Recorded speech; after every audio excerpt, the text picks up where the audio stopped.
দর্শক শ্রোতা, আজকের বিষয় হচ্ছে এই ডক্টর মোহাম্মদ ইউনূস নির্বুধ ব্যক্তি, তিনি এই ঈদ উপলক্ষে যে জাতিকে বিভাজন করার জন্য যে বক্তব্য দিয়েছেন, নির্বাচন ব্যবস্থাটাকে তিনি হুমকির মুখে ফেলছেন এবং নির্বাচন ইস্যুকে দাঁড় করিয়ে তিনি এপ্রিল মাসে নির্বাচনের তারিখ ঘোষণা করায় যথারীতি সেনাবাহিনী এবং বিএনপির উপরে চাপ প্রয়োগ করেছে। অপরদিকে সেনাবাহিনীর যে পদক্ষেপ নিয়েছে সে বিষয়ে সংক্ষেপে আপনাদের সাথে শেয়ার করছি। দেখেন, 5ই আগস্টের পর জাতির উদ্দেশ্যে ভাষণ দিয়েছিলেন সেনাপ্রধান। তিনি বিএনপি বাংলাদেশের সকল জাতির একটা দায়িত্ব তিনি নিয়েছিলেন। এরপরে পশ্চিমা রাষ্ট্রের এই মদদে পশ্চিমা রাষ্ট্রের শক্ত হস্তক্ষেপের কারণে সেনাপ্রধান তার দায়িত্ব থেকে সরে গিয়েছিলেন। এরপরে একটা অন্তর্বর্তীকালীন সরকার গঠন করেছেন, সেখানে সেই অন্তর্বর্তীকালীন সরকারের প্রধান উপদেষ্টা ডক্টর ইউনূসকে বানানো হয়েছে। সেই প্রধান উপদেষ্টা প্লাস সেনাবাহিনী তখন নির্বাচন প্রসঙ্গে একটা বক্তব্য দিয়েছিলেন যে বাংলাদেশের বর্তমান পরিস্থিতি, আইন শৃঙ্খলা রক্ষাকারী বাহিনীর যে ভঙ্গুর অবস্থা, দেশের সার্বিক বিবেচনা করে মিনিমাম 1 থেকে 1.5 বছর অর্থাৎ 25 সালের সর্বোচ্চ ডিসেম্বর পর্যন্ত সময় লাগতে পারে, এর মধ্যেই নির্বাচন হবে। এর পরপরই আমরা রাষ্ট্রপ্রধান উপদেষ্টা এই বক্তব্য দিয়েছেন যে 25 সালের ডিসেম্বরের মধ্যেই নির্বাচন হবে। নানান জল্পনা কল্পনা, নানান ক্রিয়া প্রতিক্রিয়া, নানান কূটকৌশলের মধ্যে আমরা ছিলাম। আমরা হতাশা হয়েছি, কখনো আবার আমরা মূলো পেয়েছি, কখনো আবার আমরা কলা পেয়েছি। যাই হোক, এরপরে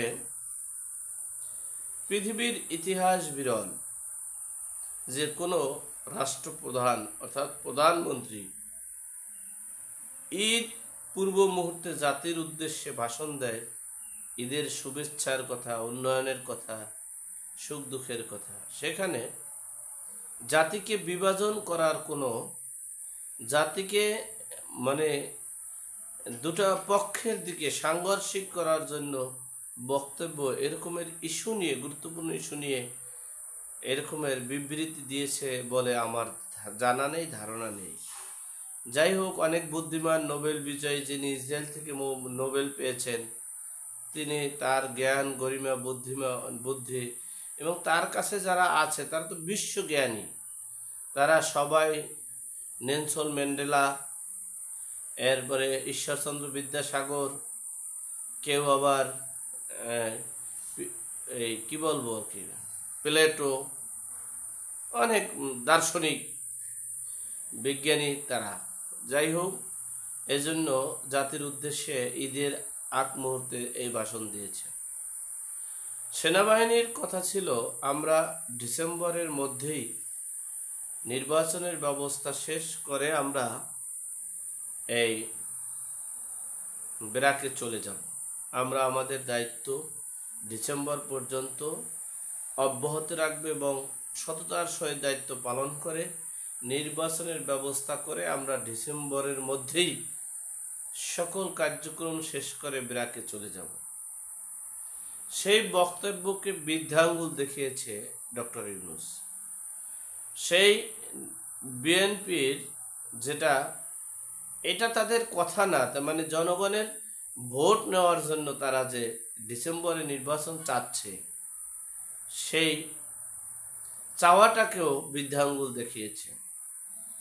এর পরপরই ইন্টারনালভাবে এই সেনাবাহিনীরা গতকালকে উচ্চ পর্যায়ের কর্মকর্তারা মিটিং করেছে।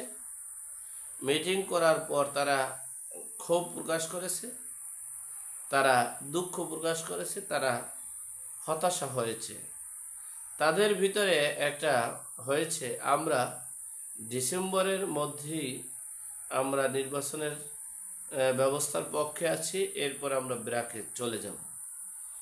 সেই সিদ্ধান্তে এখনো অটল আছেন। আরেকটা বিষয় হচ্ছে, যদি সেনাবাহিনী সেই সিদ্ধান্তে যদি অটল থাকেন, অথবা সেনাবাহিনী যদি এই দেশকে রক্ষা করতে চান, তাহলে তারা ব্র্যাকে চলে যাবে, এটাই বাস্তবতা। যদি তারা যদি দেশপ্রেমিক হয়ে থাকেন, তাহলে দেখা গেছে এই ডিসেম্বরের মধ্যে নির্বাচন হবে, না হলে এই ডক্টর মোহাম্মদ ইউনূসের যে কি অবস্থা হবে একমাত্র আল্লাহ পাক রব্বুল আলামিন জানে। আল্লাহ আমাদের সকলকে সঠিক জ্ঞান দান করার তৌফিক দান করুক, আমিন। আসসালামু আলাইকুম।